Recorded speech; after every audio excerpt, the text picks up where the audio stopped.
How to download your Messenger data on Android. This tutorial shows you how to request and access a full copy of your Messenger information. First, open Messenger on your Android device.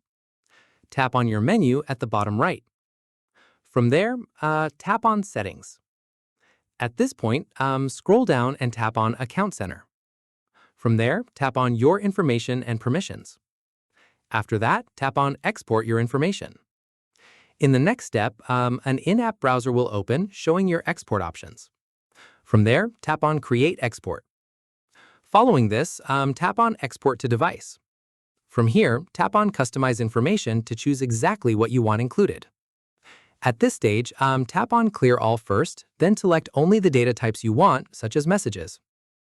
After that, choose your preferred date range for the export, then tap on Export. Keep in mind, you will be asked to enter your password to confirm the request before the export process begins. Finally, once submitted, Facebook will notify you when your data file is ready, and you can download it directly to your device from the same export section. And that's it.